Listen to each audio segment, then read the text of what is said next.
nós estamos falando sobre sistema digestório. Nós começamos a tratar desse assunto na semana passada, tá? E hoje vamos continuar e terminar esse tema na disciplina de anatomia humana. Então, na aula da semana passada, nós falávamos sobre o sistema digestório e nós falamos um pouco sobre a anatomia da boca, né, e os processos que ocorrem na região da boca, na região oral, as estruturas que nós encontramos nessa região.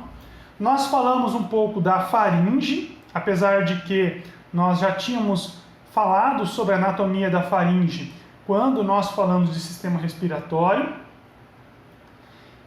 E no final da aula passada, a gente estava falando sobre este ponto aqui, ó, a deglutição. Então nós vimos que na boca ocorre a mastigação. A mastigação é um processo de digestão, só que é um processo de digestão mecânica. É um processo que vai triturar o alimento, que vai reduzir ele em partes menores e vai misturar o alimento com a saliva. E aí o alimento vai se tornar uma forma pastosa que nós chamamos de bolo alimentar. E depois que se formou esse bolo alimentar na boca, pela mastigação, tá? Vem então a deglutição. Na deglutição, a língua, aquela musculatura da língua que nós falamos na aula passada, empurra o alimento para trás, para a faringe. E aí o alimento entra na parte oral da faringe. E aí a musculatura da faringe empurra esse alimento para baixo. Na região aqui da laringe, olha o que acontece, ó. Músculos aqui do pescoço puxam a laringe para cima e a epiglote para baixo, de tal forma que a epiglote fecha a entrada aqui da laringe, não é? E aí o alimento não entra na laringe, porque se o alimento entrar na laringe, ele pode ir em direção ao pulmão, isso não é o ideal, né? Então o alimento passa para trás e aí o alimento vai em direção ao esôfago. O alimento vai entrar no esôfago e aí a musculatura do esôfago vai fazer movimentos que vão impulsionar, vão propelir o alimento até o estômago. Então isso é a deglutição, é esse processo de transporte do alimento da boca até o estômago. E agora, né, na sequência, a gente vai falar com um pouco mais de detalhes então sobre a anatomia, sobre a estrutura do esôfago e dos intestinos, tá? E para a gente abordar esses órgãos, é interessante a gente reconhecer, né, e entender isso aqui, ó. A estrutura histológica geral desses órgãos, né, que vão formar o que a gente chama de trato gastrointestinal. Essa imagem que eu estou projetando é um corte no intestino, tá? Isso aqui é um corte transversal no intestino delgado. E aí, quando a gente olha aqui para o intestino, a gente percebe que lá dentro do intestino tem um espaço, tá? Aqui dentro, ó. Eu estou marcando em verde. Tem um espaço por onde o alimento passa. Esse espaço aqui dentro a gente chama de luz intestinal ou lúmen intestinal. É o canal por onde o alimento passa. E depois nós vamos ter a parede intestinal. Ó. Agora eu estou marcando, né, a espessura da parede intestinal. E nós conseguimos perceber nessa imagem que a parede intestinal ela é formada por várias camadas, não é uma coisa só, não é uma estrutura só. Você tem diferentes camadas. A parede de todos esses órgãos que a gente vai estudar daqui para frente no trato gastrointestinal é formada por camadas sobrepostas. Então são diferentes camadas com diferentes tipos de células sobrepostas, ou seja, uma camada sobre a outra, tá? E essa estrutura, essas camadas, elas são bastante semelhantes nas diferentes regiões do trato gastrointestinal. Então dá para a gente fazer um estudo de uma maneira mais geral aqui, maneira ampla, e depois a gente vai conseguir ver as especificidades de cada região, né, cada órgão com as suas especificidades de acordo com a função daquele órgão, tá?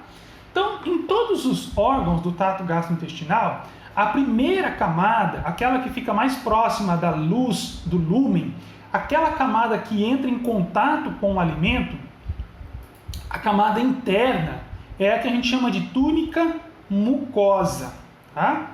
Então, isso aqui é a túnica mucosa. A túnica mucosa vai daqui, onde eu estou pegando, até aqui embaixo, ó.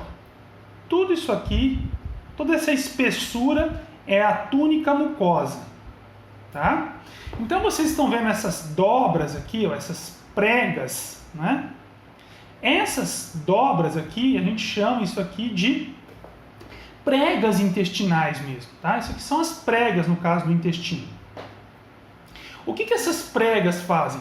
Elas aumentam a superfície de contato, tá? Elas vão fazer com que haja uma maior superfície de intestino para entrar em contato com o alimento, para poder terminar a digestão do alimento e fazer a absorção dos nutrientes. Essa túnica mucosa também, ela é que vai ter esse epitélio aqui, ó, que eu estou marcando em verde, que é o epitélio que vai entrar em contato com o alimento. Então, na túnica mucosa, nós temos aqui o epitélio intestinal. E esse epitélio, tá? Ele então vai fazer o quê? Ele vai terminar a digestão e vai fazer a absorção dos nutrientes, né? Lá no caso do intestino. A próxima camada que a gente tem é chamada de túnica submucosa. A túnica submucosa, ela fica abaixo da mucosa. Então, se a mucosa vem até aqui, isso aqui, ó, que eu estou pintando em verde agora, é a túnica submucosa. Essa túnica submucosa, ela é formada por tecido conjuntivo frouxo. E nela, nós vamos ter muitos vasos sanguíneos, vamos ter também vasos linfáticos. E vamos ter também neurônios ali que são responsáveis por uma parte da inervação do órgão, tá? Depois da túnica submucosa, nós vamos ter uma outra camada chamada de túnica muscular externa. Como o próprio nome dela indica, essa camada vai ter o quê? Vai ter músculo, ok? E na maior parte do trato gastrointestinal, nós vamos ter que tipo de músculo aqui? Nós vamos ter músculo do tipo liso, tá? E essa túnica muscular, ela tem pelo menos duas camadas. Vocês conseguem perceber que você tem uma primeira camada aqui, onde as células musculares estão no sentido circular. Elas estão circulando, né? O que seria aqui dentro o lúmen do intestino. Então, a gente tem uma camada que a gente chama de camada circular interna. E ao redor dessa camada, nós temos uma outra camada aqui, onde eu estou pintando em verde, que é a camada longitudinal, onde as células de músculo vão estar no sentido longitudinal, no sentido do comprimento do intestino. E aí essas células musculares que nós temos aqui na túnica muscular externa, elas é que vão fazer os movimentos que os órgãos do trato gastrointestinal fazem. De uma maneira geral, os órgãos do trato gastrointestinal fazem dois tipos de movimento. Nós vamos ter movimentos de mistura, então movimentos que vão servir para misturar o alimento com aqueles sucos digestivos, aquelas secreções digestivas, e nós vamos ter movimentos de propulsão. Movimentos de propulsão, movimentos que vão empurrar o alimento para frente, para o próximo órgão, tá?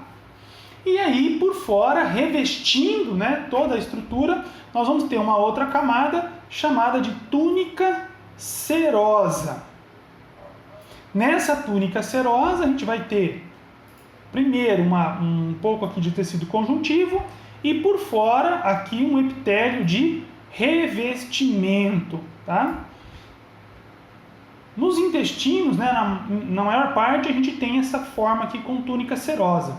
Em algumas regiões, por exemplo, como acontece no esôfago, nós não temos aqui um epitélio de revestimento, tá? Um mesotélio.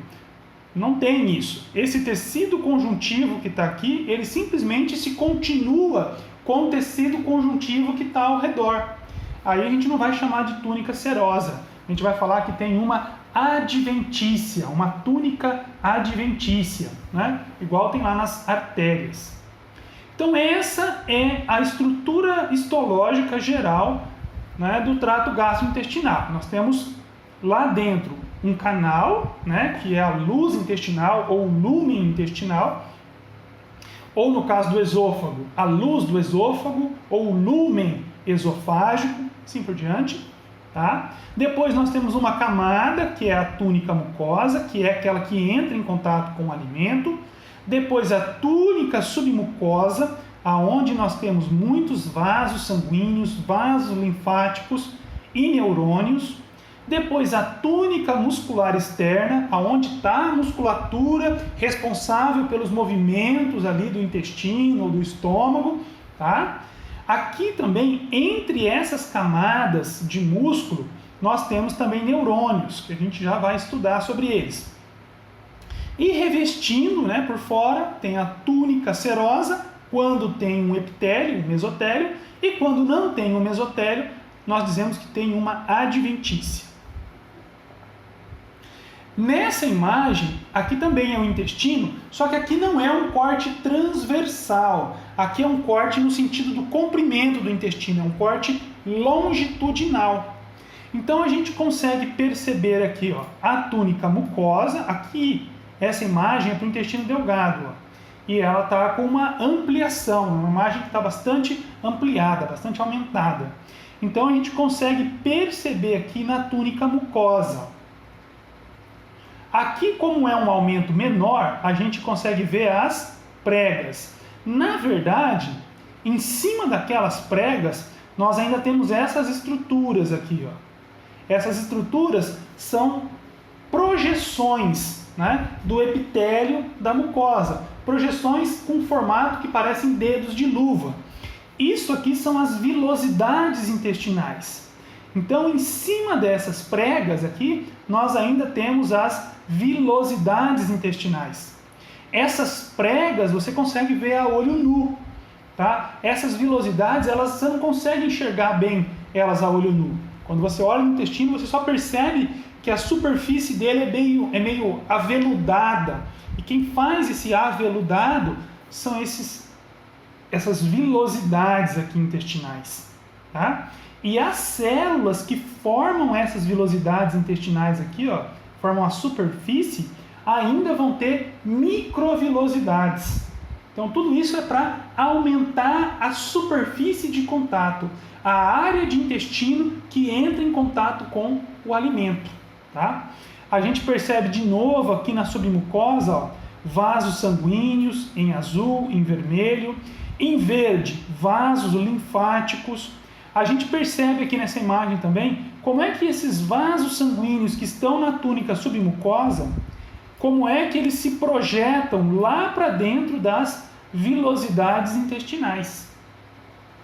Nós conseguimos perceber também na túnica muscular externa as camadas de músculo sobrepostas, né? A camada circular interna e a camada longitudinal externa. E por fim, a gente percebe aqui a túnica serosa, né? Com o conjuntivo e aqui o epitélio de revestimento, né? Lembrando que onde não tem esse epitélio aqui de revestimento, a gente chama isso de serosa. Essa imagem aqui está mostrando no estômago. Vocês percebem como é que tem uma diferença? A mesma coisa aqui, ó, estrutura histológica da parede do estômago em relação ao intestino delgado. Nós temos as mesmas camadas: túnica mucosa, túnica submucosa, túnica muscular externa e serosa. As mesmas camadas que eu mostrei aqui para o intestino delgado.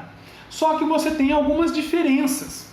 Por exemplo, na mucosa, no intestino delgado, eu disse que nós temos as vilosidades, né? as vilosidades intestinais aqui. No estômago não tem aquelas vilosidades intestinais. Por quê? Porque aquelas vilosidades intestinais, elas são muito importantes para a absorção dos alimentos, né? Para a absorção dos nutrientes, na verdade. O estômago não é um órgão cuja função dele é fazer a absorção de nutrientes. Então a mucosa aqui não precisa daquelas vilosidades, tá? E uma outra coisa interessante, ó, aqui esses prolongamentos, né, são as vilosidades. E essas regiões entre as vilosidades, né, em que a mucosa se dobra para dentro ali da parede, né, essas invaginações, isso aqui no intestino delgado são as glândulas intestinais. E aqui as vilosidades intestinais. Glândulas, ou alguns livros vão chamar isso aqui de criptas intestinais. No estômago, nós não temos as vilosidades. Nós vamos ter o que na mucosa? Só essas invaginações aqui, ó, que nós vamos chamar de glândulas gástricas. E aí na mucosa do estômago, nós vamos ter muitas dessas glândulas gástricas. Por quê? Porque essas glândulas gástricas, elas vão produzir o suco gástrico, tá? Que é um líquido muito ácido e com enzimas digestivas que o estômago libera para fazer, né, uma parte da digestão química, da digestão enzimática das enzimas. Okay? Uma outra diferença que a gente percebe é o seguinte, ó, a túnica muscular externa aqui no estômago, ela é mais espessa, ela é mais grossa do que no intestino delgado. Por quê? Porque no intestino delgado e também no intestino grosso, essa túnica muscular externa, ela tem duas camadas. No estômago, ela vai ter aqui, ó, uma camada, duas camadas e aqui 3 camadas. Você vai ter um número maior de camadas. Por quê? Porque o estômago, ele armazena um volume grande de conteúdo, né? O estômago pode armazenar entre 1 litro e 1,5 litro de conteúdo normalmente. E o estômago tem que misturar esse conteúdo de alimento com o suco gástrico. Então, para isso, ele tem que ter uma musculatura mais desenvolvida. Então, existem ali algumas diferenças nessa estrutura histológica de órgão para órgão, mas isso reflete as especializações daquele órgão, né? Mas o arranjo geral é o mesmo, tá? Uma outra coisa que é importante a gente falar é sobre o controle neural, ou seja, a inervação. Como é controlada a inervação do trato gastrointestinal? Porque reparem, o trato gastrointestinal, a função dele é importantíssima para o nosso corpo. Nós precisamos dessa absorção de nutrientes no trato gastrointestinal. Sem esses nutrientes, a gente não consegue sobreviver. Então, o funcionamento do trato gastrointestinal tem que ser perfeitamente regulado, controlado. Por exemplo, vamos pensar na velocidade com que o alimento passa. O que acontece se o alimento passar rápido demais pelo trato gastrointestinal? Se ele passar rápido demais, pode não dar tempo de fazer a digestão e a absorção dos nutrientes. E esses nutrientes podem ser simplesmente desperdiçados nas fezes. E se o alimento passar lento demais pelo trato gastrointestinal? Isso também não é bom, porque se o alimento passa devagar demais, você pode absorver, além dos nutrientes, você pode absorver mais outras substâncias que não seriam boas para o organismo, tá? Além do que, um trânsito muito lento favorece a proliferação de micro-organismos no intestino. Então, por exemplo, a velocidade tem que ser controlada, a digestão tem que ser controlada. Lá no estômago, a quantidade de suco gástrico que vai ser liberada, a composição desse suco gástrico, tudo isso tem que ser controlado, né? E a gente sabe que esse controle do trato gastrointestinal, ele não é consciente. Você não precisa se preocupar, né? Você não precisa ficar pensando, se concentrando para fazer o teu intestino, o teu estômago funcionar. Ele funciona de uma maneira autônoma, de uma forma automática. Então, Para que isso ocorra de uma forma bastante eficiente, nós temos no trato gastrointestinal o que a gente chama de uma inervação intrínseca. Nós temos um sistema, né, uma porção do sistema nervoso especialmente para controlar o funcionamento dos órgãos do trato gastrointestinal. E essa parte do sistema nervoso que controla, que inerva o trato gastrointestinal, nós chamamos de sistema nervoso entérico, né? Que pode ser abreviado por SNE. Então são milhares de neurônios que nós temos nos órgãos do trato gastrointestinal. Desde o esôfago até o ânus. Milhares de neurônios que estão ali na parede dos órgãos controlando o funcionamento de cada órgão. Esse sistema nervoso entérico, ele pode ser dividido em duas partes, tá? Para simplificar. Uma parte nós chamamos de plexo submucoso. Esse plexo mucoso é formado pelos neurônios submucosos. E esses neurônios submucosos, aonde que eles ficam localizados? Eles ficam localizados aqui, ó, naquela túnica submucosa que eu acabei de falar.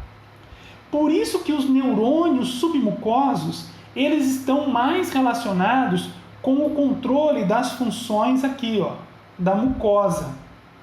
Que funções são essas? Digestão, secreção, absorção de nutrientes. A outra parte do sistema nervoso entérico é o plexo mioentérico. E os neurônios mioentéricos, os neurônios que formam esse plexo, eles ficam localizados aqui, ó, entre as camadas de músculo que nós temos aqui na túnica muscular externa. E por isso, a principal função desses neurônios é controlar a musculatura intestinal, controlar os movimentos, né, que os órgãos fazem. Tá? Além disso, existe comunicação entre o plexo submucoso e o plexo mioentérico. Esses neurônios, eles trocam informações entre eles, eles fazem sinapses ali. E esse sistema nervoso entérico, ele funciona de uma maneira bastante independente do sistema nervoso central, tá? Então esse é o principal mecanismo assim, neural para controlar o funcionamento dos órgãos do trato gastrointestinal. Então depois, né, da gente fazer esses parênteses todos aqui, a gente falar um pouco sobre a histologia do trato gastrointestinal, a gente falar um pouco da inervação, a gente descobrir que existe uma inervação específica, né, para o trato gastrointestinal. E uma coisa, pessoal, o sistema nervoso entérico, ele é tão complexo que alguns autores chamam ele de segundo cérebro. Então, se você lê em algum lugar falando que nós temos um segundo cérebro, nós temos um cérebro no intestino, é disso aqui que o autor está comentando, tá? Então, depois desses parênteses todos, nós vamos voltar lá no que a gente estava falando da anatomia, voltar no trajeto que o alimento faz. Nós já falamos da boca, falamos das glândulas salivares, já falamos da faringe. Então vamos, né, a gente já comentou alguma coisa do esôfago, já falei do esôfago quando eu comentei sobre a deglutição. Nós vamos lá falar um pouco agora da anatomia, né, propriamente dita do esôfago. Então o esôfago é um órgão tubular, ele começa no pescoço, atravessa o tórax e termina no abdômen. Por isso ele tem 3 partes. Então ele tem uma parte cervical, que é a parte do esôfago que fica no pescoço. Tá? O esôfago todo, pessoal, tem, né, em torno de uns, deixa eu lembrar, 25 centímetros de comprimento. Tá? Então, em média, o esôfago tem uns 25 centímetros de comprimento. A parte cervical é bem curtinha, fica no pescoço, atrás da laringe. Depois a gente tem a parte torácica, que é a parte mais longa, tá? A parte torácica é a mais longa, vai atravessar todo o tórax, vai passar aqui pelo músculo diafragma, o músculo diafragma está aqui, ó. E aí nós vamos ter a menor parte, que é a parte abdominal, que fica lá dentro do abdômen e que vai terminar no estômago. Ok? Então, o esôfago é um tubo que está localizado, né? Que tem 3 partes, né? A parte cervical, a parte torácica e a parte abdominal. Uma coisa interessante é que normalmente o esôfago ele fica fechado, tá? Ele fica fechado. Nem o ar passa pelo esôfago. Só quando você está mastigando, quando você deglute, aí é que o sistema nervoso, e principalmente o sistema nervoso entérico, né? Os neurônios ali do sistema nervoso entérico, vão causar um relaxamento da musculatura do esôfago, para que o alimento possa entrar no esôfago. E aí o esôfago vai fazer aqueles movimentos peristálticos. Ele vai empurrar o alimento em direção ao estômago. Depois o alimento vai para o estômago. O estômago ele está localizado no abdômen, tá? Então, para a gente entender um pouco do abdômen, a gente tem que lembrar o seguinte, ó. Se eu pegar e contornar essa margem que eu estou contornando aqui, ó, é a margem da costela, tá? É o que a gente chama de borda costal. Vai lá em cima e desce por aqui, né? A borda da costela, mais ou menos.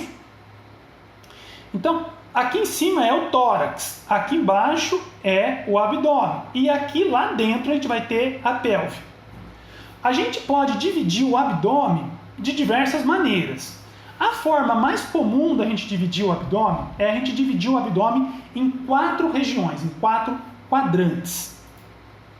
Então a gente imagina o plano mediano, né?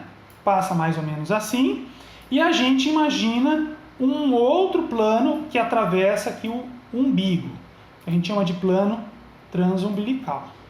Ok? Com isso, a gente divide o abdômen em 4 regiões. Então, a gente tem aqui, ó, o que a gente chama de quadrante,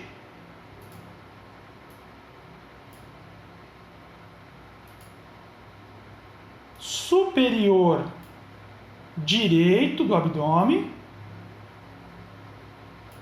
quadrante superior direito, ou QSD. Aqui embaixo a gente chama de quadrante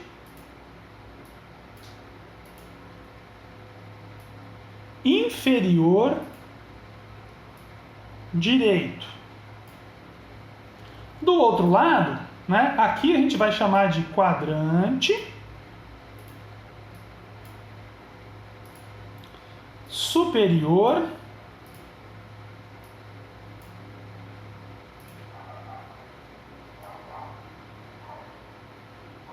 esquerdo, né? E todo mundo já deve ter notado que aqui embaixo então deve ser o quadrante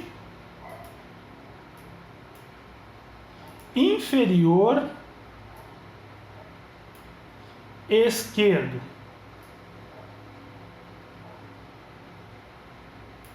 Ok? Então nós podemos dividir o abdômen nessas 4 regiões, esses 4 quadrantes. O quadrante superior direito, o quadrante superior esquerdo, o quadrante inferior direito e o quadrante inferior esquerdo. Assim, como é que a gente pode então dizer aonde está localizado o estômago?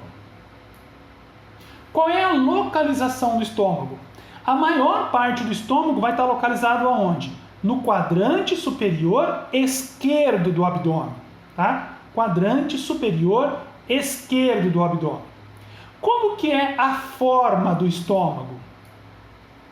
O formato do estômago, a gente diz assim, que o estômago é um órgão sacular. Ele tem um formato de bolsa.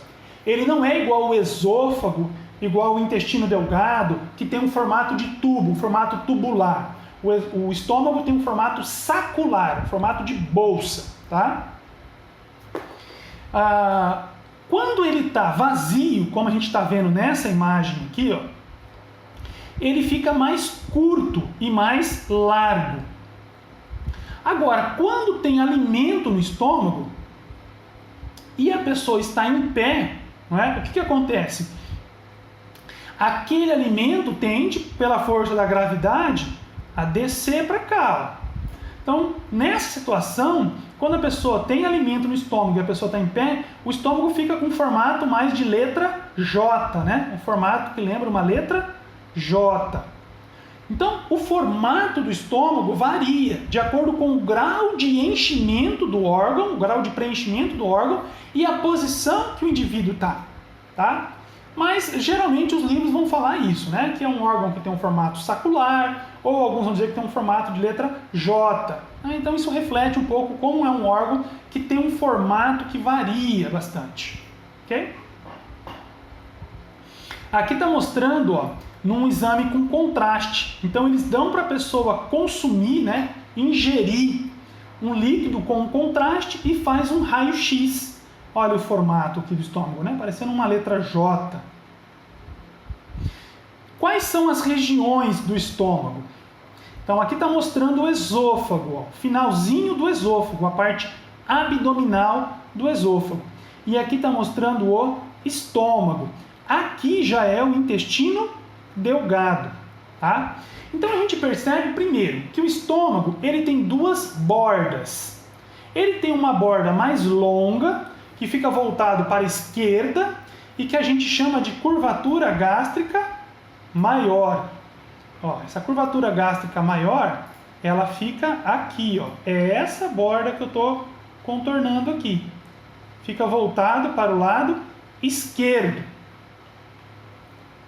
Então, a curvatura gástrica maior. E aí a gente tem uma outra margem que tem uma borda bem menor e que por isso a gente chama de curvatura gástrica menor, né? Fica voltada para a direita. Então, a curvatura gástrica menor fica nessa região aqui. Opa! Depois, essa região ao redor da onde o esôfago se conecta no estômago, nós chamamos essa região de cárdia, tá? Então, ó, região onde o esôfago se conecta com o estômago é a cárdia. Essa parte do estômago que fica acima da cárdia, a gente chama de fundo. Aí você vai falar, professor, mas é estranho, né? Porque o fundo é a parte de cima do estômago.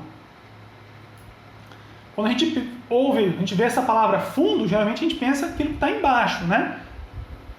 Então, mas aqui assim no estômago ficou desse jeito, né, na anatomia, e é assim mesmo. O fundo é a parte superior do órgão, tá? Essa linha tracejada está marcando o limite. Daqui para cima é o fundo. Essa linha tracejada aqui também marca o limite da cárdia. A maior parte aqui do estômago vai formar o que a gente chama de corpo do estômago, ou corpo gástrico, tá? Até a região onde eu tenho essa linha aqui, ó, tracejada.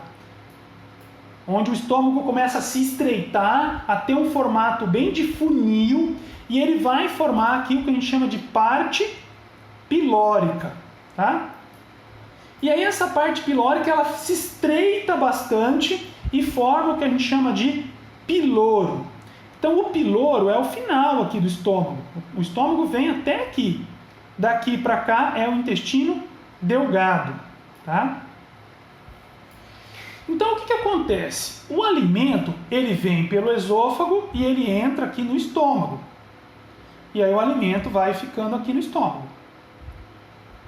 A primeira função do estômago é que ele vai armazenar o alimento, tá? O alimento vai chegando no estômago e vai ficando armazenado.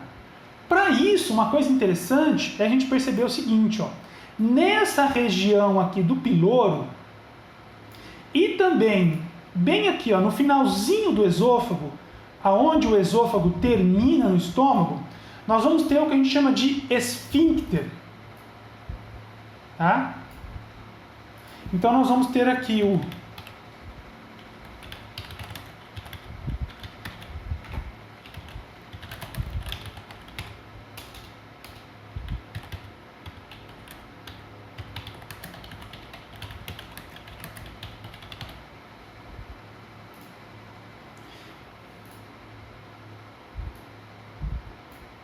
Então nós vamos ter duas estruturas importantes aqui, ó.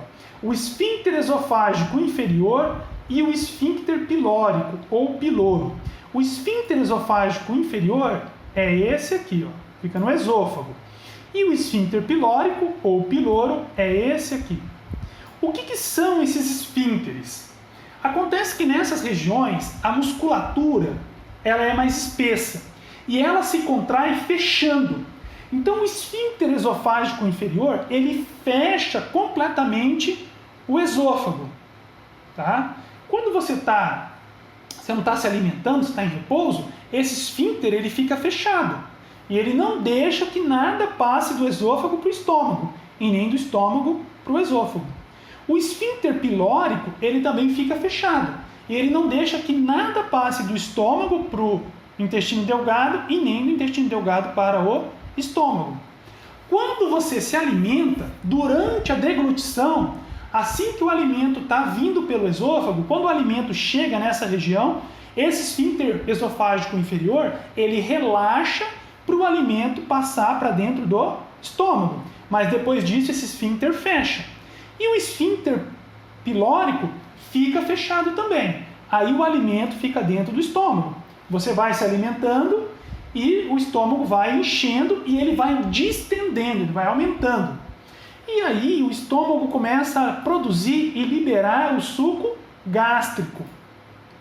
Esse suco gástrico, o que ele tem? Ele tem enzimas digestivas, tá? Enzimas digestivas e ele tem ácido clorídrico. Ácido clorídrico. Então, esse ácido clorídrico, essas enzimas digestivas vão atacar o alimento. E aí o estômago, né, essa musculatura que a gente tem aqui na parede do estômago, vai começar a contrair e misturar o alimento com o suco gástrico. Aqui no estômago, aquele alimento que era uma pasta, tá? Que era uma coisa pastosa, no estômago o alimento vai virar um líquido, que a gente vai chamar de quimo. O suco gástrico vai digerindo o alimento até que ele se transforme em partículas que tenham entre 1 a 3 milímetros só. Tá? Então aquele pedação de bife que você acabou de comer na janta, dentro do teu estômago, ele vai se transformar, né? Ele já foi atacado pela mastigação, mas lá mais um suco gástrico, e ele vai ser todo digerido, né? Em partículas entre 1 e 3 milímetros. Tá? Uma outra coisa interessante é que o suco gástrico, por conta de ter ácido clorídrico, ele tem um pH muito ácido. Tá? Então, o suco gástrico tem um pH entre 0 e 1, ou seja, é um pH extremamente ácido. E isso é uma das importâncias do suco gástrico, porque esse pH ácido mata grande parte dos micro-organismos que estão no alimento que a gente ingere. Nenhum de nós consome um alimento que foi esterilizado, né? Então o nosso alimento, ele tem bactérias, esporos, fungos, protozoários, vírus. Só que a maioria desses micro-organismos é destruído pela acidez do suco gástrico. Tá? O alimento ele pode também ficar... o tempo, né, que o alimento vai ficar no estômago vai variar de acordo com a composição do alimento. A água, se você só toma água e não tem nada no teu estômago, a água passa direto pelo teu estômago. Agora, no caso do alimento, quanto mais proteína e quanto mais gordura tiver no alimento, mais tempo o alimento vai ficar no estômago. Tá? Então, uma refeição, normalmente, o alimento vai ficar entre 1 e 3 horas dentro do estômago. Então o estômago vai contraindo, né, e vai misturando o alimento com o suco gástrico. E esse suco gástrico vai digerindo o alimento. De tempos em tempos, o estômago contrai e ele empurra, né, esse conteúdo, esse líquido que se forma ali dentro do estômago e que nós chamamos de quimo. O estômago empurra o quimo contra o esfíncter pilórico. Esse esfíncter pilórico, ele só deixa passar partículas de alimento que tenham no máximo 3 milímetros.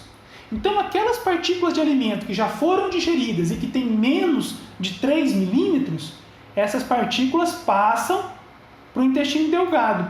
Aquelas partículas que ainda não foram digeridas, que têm mais de 3 milímetros, elas voltam para dentro do estômago. E aí o estômago, então, mistura mais um pouco isso com o suco gástrico, contrai, empurra de novo contra o esfíncter pilórico.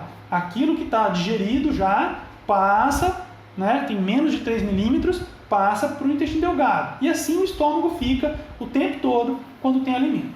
Só no final, quando tem pouquinho alimento aqui dentro do estômago, é que o esfíncter pilórico relaxa, né, relaxa bastante, o estômago faz contrações fortes, e aí mesmo pedaços, partículas com mais de 3 milímetros, passam para o intestino delgado.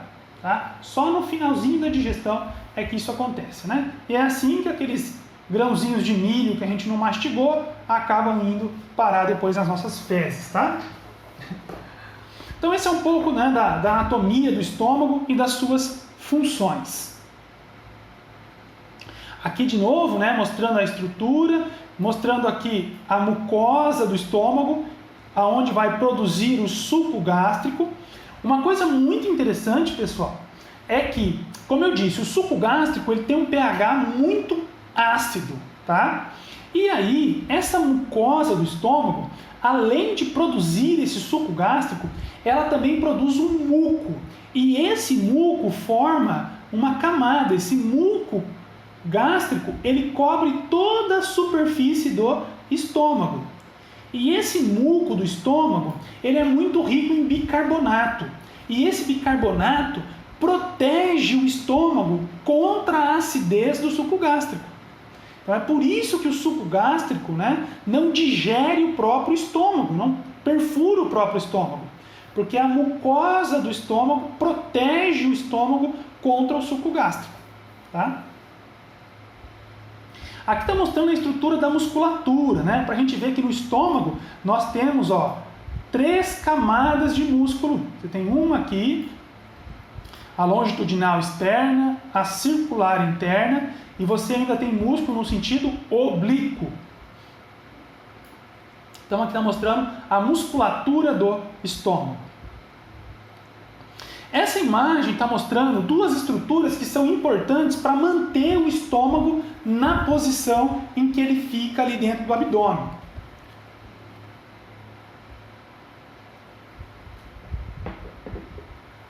Então nessa imagem que eu estou projetando, a parede anterior do abdômen ela foi dissecada, ela foi removida. E a gente está vendo o conteúdo lá dentro, né? Isso aqui é o fígado, tá? O fígado.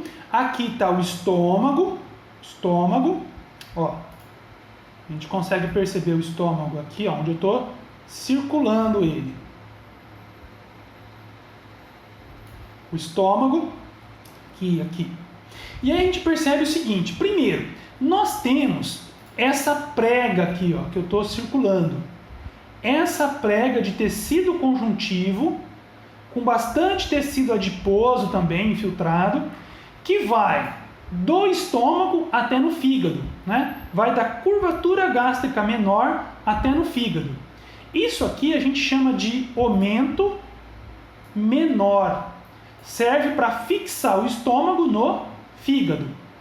E nós temos essa outra prega bem grande aqui, ó, também de tecido conjuntivo frouxo, com bastante tecido adiposo aqui infiltrado, que vai fixar o estômago aqui no intestino, tá? Vai fixar ele principalmente no intestino grosso. Isso aqui a gente chama de omento maior. E aí vocês percebem o seguinte, ó. Então eu tenho gordura aqui no omento menor, tem tecido adiposo com gordura aqui no omento maior. Vocês percebem aqui, ó, no intestino, né? Então entre os órgãos que nós temos lá dentro do abdômen, nós temos gordura também. Isso é importante para a gente entender que no nosso corpo nós temos 2 grandes depósitos de gordura.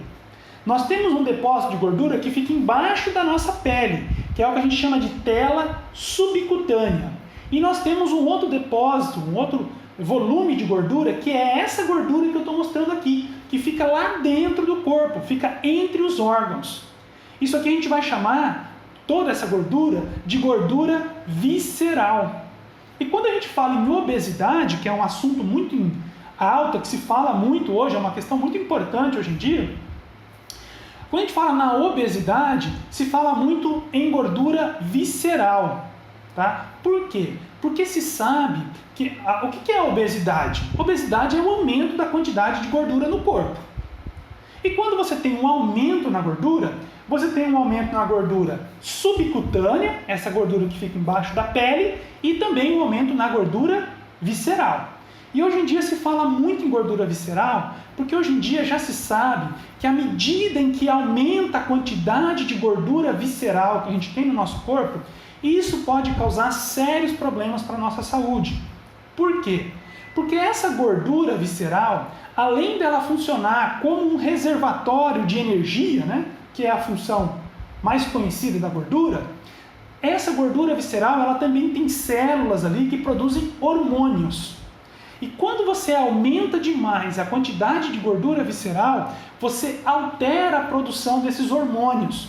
E esses hormônios alterados, eles predispõem a pessoa a desenvolver diabetes e a desenvolver outras doenças, tá? Então, e diabetes é uma doença muito grave, muito comum hoje em dia. Diabetes pode levar a pessoa a desenvolver cegueira, pode levar a pessoa a desenvolver insuficiência renal, pode levar a pessoa a ter problemas no sistema nervoso. Então tem uma série de problemas. Por isso que se fala tanto hoje em dia, né, em obesidade, em controle da quantidade de gordura corporal, principalmente da gordura visceral. Por isso que se fala tanto em ter uma alimentação saudável, em praticar atividade física, tudo isso para controlar a obesidade e para evitar que essa obesidade leve a pessoa a desenvolver outras doenças, como por exemplo o diabetes. Tá? Depois do estômago, o alimento vai passar pelo intestino delgado. E o intestino delgado, ele é dividido em 3 partes: duodeno, jejuno e íleo, nessa sequência, tá? O duodeno, ele vem aqui, ó, já na sequência do estômago. Então aqui é o estômago, depois vem o duodeno. Depois do duodeno, a gente vai ter o jejuno. E no final do intestino delgado é o que a gente chama de íleo. O intestino delgado é um órgão, como eu já falei com vocês, é um órgão tubular. Tá? O intestino delgado é um órgão tubular. E é um órgão bem longo. O intestino delgado tem entre 3 e 5 metros de comprimento. Você imagina um tubo de 3 a 5 metros de comprimento. Vai variar de pessoa para pessoa. E no intestino delgado vai terminar a digestão dos alimentos. E também no intestino delgado vai ocorrer a maior parte da absorção dos nutrientes. Então vamos lá, vamos falar de cada uma das partes do intestino delgado. Vamos começar com o duodeno. Então o duodeno é a primeira parte do intestino delgado. Nessa imagem aqui está o estômago aqui ele foi levantado, ele foi rebatido para a gente poder perceber o duodeno. Então o duodeno, ele começa aqui em cima, na altura do piloro, depois ele desce e vem até aqui assim mais ou menos. Estou contornando aqui o duodeno. Então a gente percebe que o duodeno ele tem um formato de letra C. Tá? O duodeno tem um formato de letra C. Nessa outra imagem aqui, ó, o estômago foi retirado e o duodeno foi aberto. Tá? E aqui está mostrando o seguinte, ó. Nós temos aqui então o estômago, aqui o duodeno, tá? Esse órgão aqui, ó, que eu estou marcando agora, é o pâncreas, tá? Esse aqui atrás é o baço. O baço, né? Então tudo isso aqui é o conteúdo do quê? Do quadrante superior esquerdo do abdômen, né? Tudo isso aqui está no quadrante superior esquerdo do abdômen. A maior parte do baço, a maior parte do pâncreas, o baço, né? O estômago. E aqui a gente percebe o seguinte, ó, aqui em cima está o fígado, tá? Isso aqui é a vesícula biliar. Então a gente percebe o seguinte, ó, a vesícula biliar ela vai se conectar por um sistema de canais com o duodeno. E o pâncreas também tem um sistema de canais aqui que conecta o pâncreas com o duodeno. Então, o fígado e o pâncreas produzem sucos digestivos importantes. O pâncreas produz um suco digestivo chamado de suco pancreático. E esse suco pancreático é lançado aonde? Dentro do duodeno. O fígado produz um suco digestivo importante também, chamado de bile. Essa bile, ela fica armazenada na vesícula biliar e depois ela é liberada, ela é lançada dentro do duodeno. Então, o duodeno é o lugar onde o alimento que está vindo do estômago é misturado com a bile, que vem do fígado, e com o suco pancreático, que vem do pâncreas. Tá? Aqui está mostrando, né, o detalhe, as porções, ó, o piloro, que é a transição entre o estômago e o duodeno, as partes do duodeno, e essa dobra aqui, chamada de flexura duodeno jejunal. Aqui é o limite entre o duodeno e o jejuno, até essa flexura duodeno. Dessa flexura para frente é o jejuno. Tá? Depois, na sequência, nós vamos ter o jejuno e o ilho. Então, eu tenho aqui, ó, o duodeno com formato de letra C. E aí, depois, a gente vai ter o jejuno. Ok? Lembra que eu disse que a gente tem lá o duodeno, o intestino delgado, me desculpem, tem de 3 a 5 metros, né? O jejuno vai representar cerca de 1/3 só desse tamanho, tá? Então você tem o duodeno, depois vem o jejuno, que representa cerca de 1/3 só do comprimento. E por fim você tem o ilho. O ilho é maior, o ilho representa praticamente 2/3 do comprimento no intestino delgado. Ele é bem mais longo do que o jejuno. Uma outra coisa interessante é que o ilho, ó, olha aqui o ilho. O ilho, aonde que ele vai terminar? Ele vai terminar no intestino grosso, tá? Ó, aqui, ó, isso aqui é o final do ilho terminando no intestino grosso. Então, o que que acontece? Nós sabemos aonde começa o jejuno. O jejuno começa aqui, ó, na altura da flexura duodeno jejunal. Daqui para frente começa o jejuno. Nós sabemos aonde termina o ilho. O ilho termina lá no intestino grosso. Só que aqui no meio, aonde termina o jejuno e começa o ilho, não tem um marco, não tem um ponto, sabe? Onde você possa, a olho nu, dizer aqui termina o jejuno e aqui começa o ilho. Existem diferenças histológicas, existem diferenças fisiológicas entre o jejuno e o ilho. Só que o jejuno ele vai gradualmente se transformando em ilho, tá? Então você não tem um ponto exato aonde isso acontece. Ao longo de alguns centímetros o jejuno vai se transformando em ilho. Ok? E no jejuno e no ilho, então, vai terminar a digestão dos alimentos e no jejuno e no ilho vai ocorrer a maior parte da absorção dos nutrientes. Por isso que esses órgãos são tão importantes, tá? Aí uma pergunta que fica é assim, como é que esses 3 a 5 metros de intestino delgado, como que isso fica arranjado dentro do abdômen? Como que se organiza isso dentro do abdômen? Acontece isso aqui, ó. O jejuno e o ilho, eles ficam organizados aqui dentro do abdômen no que nós chamamos de alças intestinais, tá? Então vocês conseguem perceber, ó, que eu tenho essa dobra aqui, ó. Isso aqui é uma alça intestinal. Aqui eu tenho, atrás eu tenho uma outra alça, aqui eu tenho uma outra alça. Então o intestino ele fica todo organizado nessas pregas, nessas alças intestinais. E essas alças ficam sobrepostas, uma alça sobre a outra. Então é assim que o intestino fica organizado dentro do abdômen. Ele fica organizado na forma de alças intestinais sobrepostas, tá?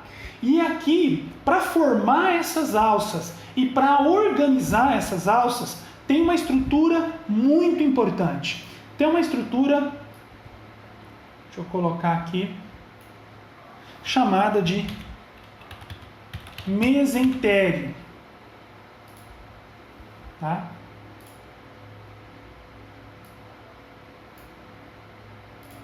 Então, o mesentério, ó, isso que eu estou contornando aqui é o mesentério, tá? Isso aqui é o famoso mesentério. O que esse mesentério faz? O mesentério, primeiro, ele é uma dupla camada de tecido conjuntivo, ok? E ele vai organizar o jejúnio íleo em alças intestinais. Além disso, o mesentério vai fixar, vai prender o jejúnio íleo na parede abdominal posterior. E além disso, pelo mesentério vão passar vasos sanguíneos e também vasos linfáticos e também nervos que vão lá para o intestino e vão penetrar no intestino. Tá?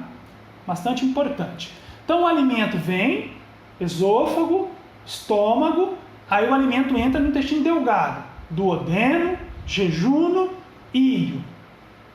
Ok? Por aqui ocorreu a maior parte já, né? A digestão termina aqui no jejúnio e no íleo, ocorre a maior parte da absorção. Aquele material que não foi digerido e que não foi absorvido aqui no intestino delgado, esse material vai agora para o intestino grosso, tá? O intestino grosso. Então, o intestino delgado tem a sua musculatura que vai fazendo aqueles movimentos que vão empurrando esse alimento agora para o intestino grosso. O intestino grosso é dividido em várias partes, tá? Você tem o seco, o colo ascendente, o colo transverso, o colo descendente, o colo sigmoide e o reto. Vamos ver como é que isso se organiza. Então a gente percebe o seguinte, ó, o intestino grosso ele forma uma moldura ao redor do intestino delgado. O intestino delgado fica aqui e o intestino grosso forma uma moldura ao redor dele. Então o intestino grosso ele começa nessa região aqui do abdômen. Como é que nós chamamos essa região do abdômen? Vocês se lembram? Aqui é o quadrante inferior direito do abdômen, tá? Quadrante inferior direito do abdômen. Então nessa região vai começar o intestino grosso. Aqui nós vamos ter o seco, tá? Que aqui nessa imagem é essa região aqui, ó. O seco, ele tem um formato, né? Que a gente diz assim, fundo cego. O seco, ele termina em fundo cego. Ele é fechado aqui embaixo, ó. Então a gente tem o seco. Aqui é o íleo se conectando no intestino grosso, logo acima aqui do seco. Então o alimento passa pelo intestino delgado, passa do íleo para dentro do intestino grosso, que é a primeira parte do intestino grosso, o seco. O seco, ele tem uma expansão, que tem um formato que lembra um dedo, e que recebe o nome de apêndice vermiforme. Ó. Isso aqui é o apêndice vermiforme. Esse apêndice vermiforme, dentro dele, tem células do sistema imunológico. E o apêndice vermiforme ele tem uma função imunológica, ele tem uma função na defesa imunológica, ele tem uma função importante. Acontece que algumas vezes esse apêndice vermiforme ele fica inflamado e a gente chama isso de apendicite. E a apendicite é uma emergência médica. Tá? Uma pessoa que está em apendicite ela tem que ser operada imediatamente. Nesse tipo de situação, o que se faz? É feita uma remoção do apêndice. Por quê? Porque esse apêndice ele pode romper. E se ele romper, aquele material, aquelas fezes que se formam aqui dentro do intestino grosso, podem vazar aqui para dentro desse espaço, para dentro da cavidade abdominal. E aí as bactérias que nós temos aqui no intestino grosso podem, né, causar uma infecção dentro do abdômen. E essa infecção pode se espalhar para o corpo, pode virar uma sepse, né, uma infecção generalizada. E isso pode matar a pessoa. Sepse mata uma pessoa em horas, se não for controlada, se não for devidamente tratada. Tá? Então, retomando, né? O intestino grosso, vamos lá as partes dele. A gente tem aqui o ceco, que fica lá no quadrante inferior direito do abdômen. Depois, na sequência dele, ó, subindo pela lateral direita do abdômen, nós vamos ter o colo ascendente. Depois a gente tem uma dobradura aqui, né, ó, a flexura cólica direita. E depois, indo do lado direito para o lado esquerdo, nós vamos ter o colo transverso, tá? Colo transverso. O estômago está aqui em cima. Depois a gente tem uma outra dobradura aqui, a flexura cólica esquerda, e aí desce aqui do lado o colo descendente, desce pela lateral esquerda do abdômen, tá? Aí aqui embaixo, ó, já na altura do quadrante inferior esquerdo do abdômen, forma tipo uma letra S. Uma letra S. Por isso recebe o nome de colo sigmoide. Não é? E aí entra lá na cavidade pélvica, formando o que a gente chama de reto. Tá? Forma o reto. E aí o reto vai se abrir lá no ânus. O que acontece aqui dentro do intestino grosso? O que acontece à medida em que aquilo que sobrou do alimento vai passando por essas diferentes regiões do intestino grosso? Tá? Então você vai tendo o seguinte aqui, ó. Você vai tendo aquele material então que não foi digerido, né? Não foi digerido, os nutrientes foram absorvidos, teve um material que não foi digerido, não foi absorvido, aquele material cai no intestino grosso e vai percorrendo o intestino grosso. À medida que esse material vai percorrendo o intestino grosso vai absorvendo água. Então aquela água que ficou, que não foi absorvida no intestino delgado, o intestino grosso vai absorvendo.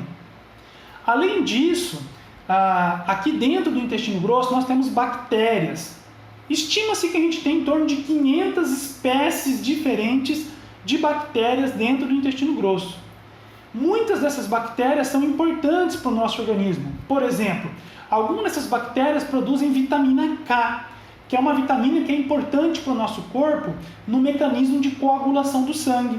Então, a nossa principal fonte de vitamina K é a produção por bactérias que nós temos no nosso intestino grosso. Tá?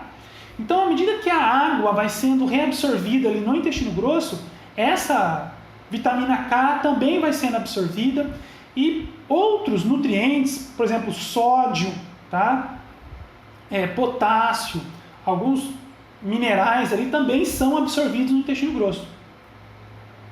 E aí, à medida que esse material vai perdendo água, ele vai solidificando, tá? E vai formando as fezes. Então, no intestino grosso, termina a absorção da água, termina a absorção de alguns minerais ali, ocorre a absorção de algumas vitaminas produzidas por bactérias, e aquele material que sobra, que não é absorvido, vai formar as fezes.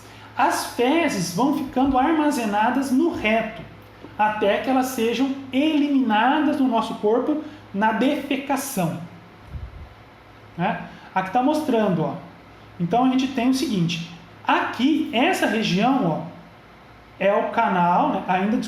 Aqui é o colo sigmoide. Aqui é o reto, tá? Isso aqui é o reto. Essa região que perfura aquela musculatura que forma o assoalho pélvico é o que a gente chama de canal anal. Então, o tal do canal anal é essa região aqui, ó. Essa região. Tá? Esse canal anal, ele, durante muito tempo, ele foi considerado como uma parte do reto, tá? Mas isso aqui dá tanto problema, e existe até uma especialidade médica, né? Que é a proctologia. A proctologia trata dos problemas da próstata, do canal anal. Tem uma especialidade médica para tratar isso.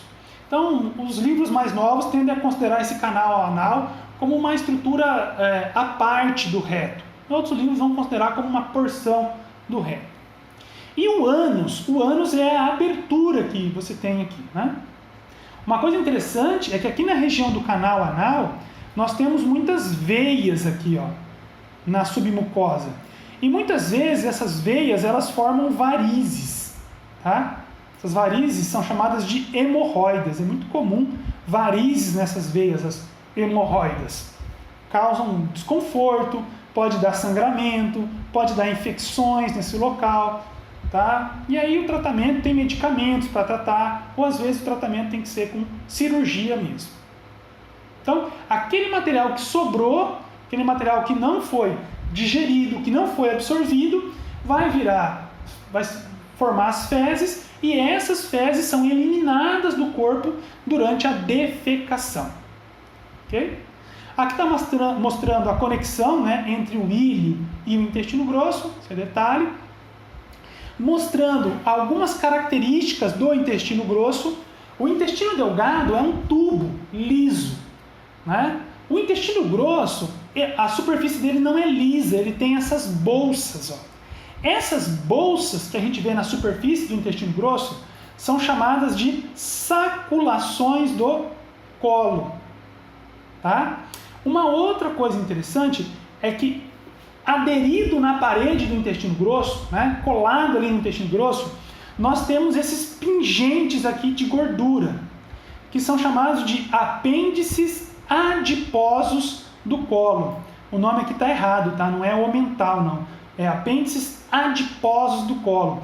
São esses aglomerados de gordura que ficam aderidos no intestino grosso. Não tem isso no intestino delgado. Outra coisa interessante é que a musculatura aqui no intestino grosso, ela se concentra em 3 regiões, ó, e forma 3 faixas, onde a musculatura é bem mais grossa, mais espessa. Isso aqui são chamadas de tênias, as tênias do colo, são essas regiões de espessamento. Isso aqui não tem no intestino delgado, tá? Então são diferenças do intestino grosso em relação ao intestino delgado, né? Uma outra diferença é o tamanho. Enquanto o intestino delgado tem de 3 a 5 metros, o intestino grosso vai ter entre 1,5 metro e 2 metros. É bem mais curto.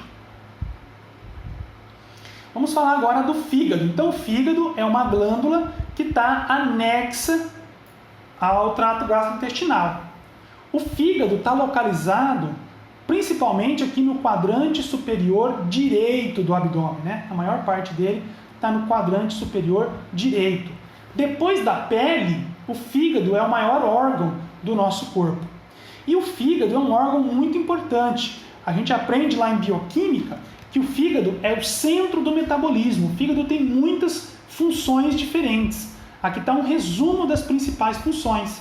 Ele secreta a bile, ele é importante para converter glicose em glicogênio e glicogênio de volta em glicose.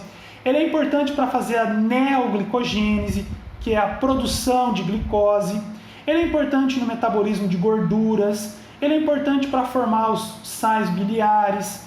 Ele é importante para a síntese de gorduras e proteínas que são importantes para o corpo. Ele degrada algumas proteínas. Ele tem a ver com o metabolismo energético. O fígado é muito importante na desintoxicação do organismo. Durante uma parte da vida fetal, o fígado produz o sangue. Ao longo da vida, o fígado produz vários componentes que são importantes para o mecanismo de coagulação do sangue. O fígado tem a ver com defesa imunológica, ele tem a ver com a eliminação de hormônios, esteroides. Então o fígado tem uma série de funções, é um órgão extremamente importante no nosso corpo. Tá? O fígado, anatomicamente, ele tem 2 faces, né? Ele tem a face diafragmática, que é essa superfície que fica voltado para frente e para cima. É a face que fica coberta pelo diafragma. Então essa aqui é a face diafragmática, fica voltada para o músculo diafragma. E tem a face visceral, que vai ficar voltada para os intestinos. Tá? O fígado, anatomicamente, ele é dividido em 4 grandes regiões, 4 lobos. Então, a maior parte do fígado, toda essa região que eu estou contornando aqui, ó, é o que a gente chama de lobo direito do fígado. Tá? Depois, a segunda maior porção é essa daqui, ó. É o que a gente chama de lobo esquerdo do fígado. Nós vamos ter também uma outra região aqui, ó. Fica do ladinho da veia cava inferior, que é chamada de lobo caudado. E uma outra região que fica do lado dessa bolsinha aqui, essa bolsa é a vesícula biliar. E essa região do fígado que fica bem do lado da vesícula biliar é chamada de lobo quadrado. Tá? Então essas são as 4 grandes regiões do fígado. O lobo direito, o lobo esquerdo, o lobo caudado e o lobo quadrado. Uma coisa interessante é que você pode doar uma parte do teu fígado em vida. Então o fígado é um órgão, né, que tem uma capacidade de adaptação muito grande. Então, quando uma pessoa vai doar o fígado dela em vida, o que é doado?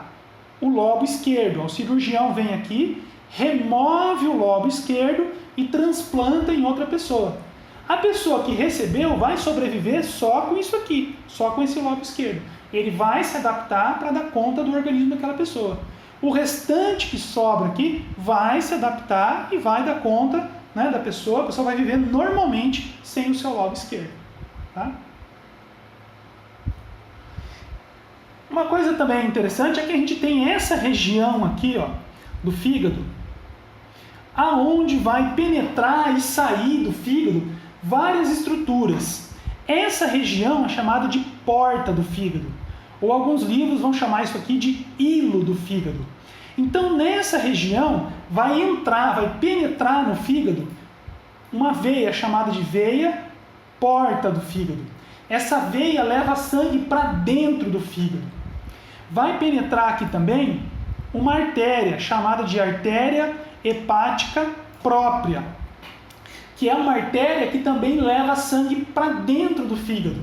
Então vocês reparem, tem 2 vasos sanguíneos que levam sangue para dentro do fígado: a veia porta e a artéria hepática própria.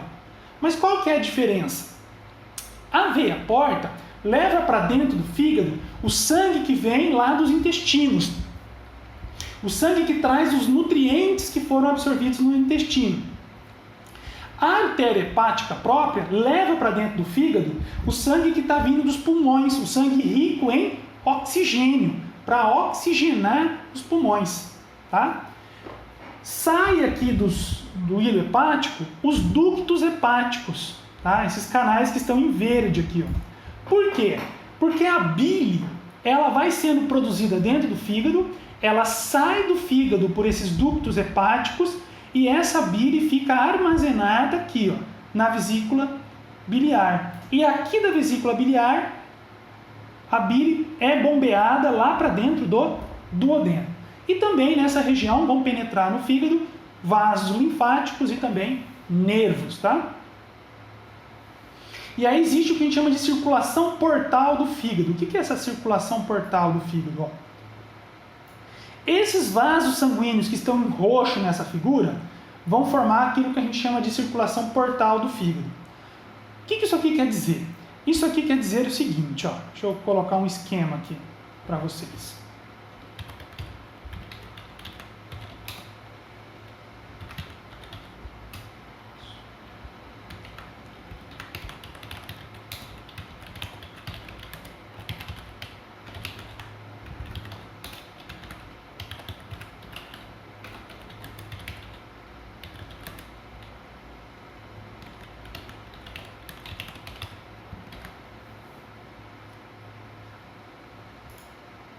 Acontece isso aqui, ó. As veias, tá? As veias que vêm do estômago, que está aqui em cima, que vem do baço, que está aqui do lado, que vem do pâncreas, que ficou só um pedacinho dele aqui, que vem do intestino delgado, que está só o duodeno e o ilho aqui, e que vem do intestino grosso, da maior parte do intestino grosso, aqui e aqui. Essas veias todas, elas vão se juntar e vão formar essa veia aqui, que é a veia porta do fígado. E essa veia vai penetrar no fígado. Então o sangue que vem desses órgãos, ele vai todo pro fígado e ele passa pelo fígado. E o fígado faz um tipo de filtragem desse sangue, tá? Então se tiverem, por exemplo, toxinas que foram absorvidas no intestino, isso não vai para a circulação sanguínea sistêmica direto. Isso passa primeiro pelo fígado. E o fígado já pode fazer uma primeira rodada de degradação dessa toxina. Uma primeira rodada de desintoxicação, tá? Então essas veias todas passam lá para o fígado. Entram aqui no fígado, o fígado faz essa rodada, né, de metabolização desses compostos. E aí esse sangue sai do fígado por essas veias aqui, ó, chamadas de veias hepáticas. Essas veias hepáticas, elas desembocam na veia cava inferior. E aí a veia cava inferior, a gente já viu, vai lá para o átrio direito do coração. Tá? Então, sobre fígado, por enquanto era isso. Vamos falar rapidamente sobre o pâncreas. O pâncreas está localizado também aqui no abdômen. Ele fica atrás do estômago, né? Fica posterior ao estômago. Ó. Isso aqui é o pâncreas. Eu estou contornando aqui o pâncreas. Aqui é na figura, tá? No cadáver. Desculpa, na fotografia, né? É uma fotografia no cadáver. Estou contornando o pâncreas. Então a gente percebe que o pâncreas tem algumas regiões. Essa região aqui mais volumosa é a cabeça do pâncreas. E essa cabeça do pâncreas, ela é contornada pelo duodeno, tá? Depois a gente vai ter o corpo do pâncreas. É essa parte alongada aqui do pâncreas. E depois a gente vai ter a cauda, essa parte que fica próximo aqui ao baço. Ok? Histologicamente, o pâncreas tem duas partes. Ele vai ter as ilhotas pancreáticas e os ácinos pancreáticos. Isso aqui, ó, é uma ilhota pancreática. Essas ilhotas pancreáticas, elas produzem hormônios, tá? Por exemplo, os hormônios insulina e o hormônio glucagon. Todo mundo já deve ter ouvido falar desses hormônios, insulina e glucagon. São hormônios que são produzidos lá nas ilhotas pancreáticas. Essas ilhotas formam cerca de 2% só do pâncreas. A maior parte do pâncreas vai formar os ácinos pancreáticos. Estou contornando aqui a estrutura dos ácinos pancreáticos. Esses ácinos pancreáticos, o que eles vão fazer? Eles vão produzir um suco digestivo. Ó. Então, os ácinos pancreáticos vão produzir um suco pancreático, que é um suco digestivo. E olha o que tem nesse suco pancreático. Tem um monte de enzimas. Né? Tem essas enzimas, essas 4 primeiras aqui, são para digerir proteínas. A amilase é para digerir carboidratos. Né? Essas 3 aqui vão digerir gorduras. Né? As nucleases vão digerir ácidos nucleicos, DNA, RNA. Então, o suco pancreático, ele é produzido aqui, ó, nos ácinos pancreáticos. Esses ácinos pancreáticos, eles vão se conectar com um canal chamado de ducto pancreático. E esse ducto pancreático, ele percorre, né, todo o pâncreas e ele se abre aqui no duodeno. Então, esse suco pancreático, ele é produzido no pâncreas, mas ele é liberado aqui, ó, dentro do duodeno, para ele se misturar com o alimento. E aí essas enzimas atacam o alimento e continuam a digestão do alimento. Essas enzimas pancreáticas são importantíssimas para a digestão dos alimentos. Agora, além de enzimas digestivas, nós temos no suco pancreático água e também bicarbonato. Essa água e esse bicarbonato que a gente tem no suco pancreático são importantes para neutralizar aquela acidez do suco gástrico.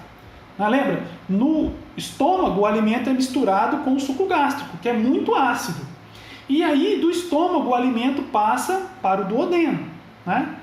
E aqui no duodeno, a mucosa do duodeno e de todo o intestino delgado não é tão resistente à acidez quanto a mucosa do estômago. Então aqui a gente tem a liberação de bicarbonato para neutralizar aquela acidez do suco gástrico. Tá? Bem, então era isso, né? Um geral sobre a anatomia dos órgãos do trato gastrointestinal.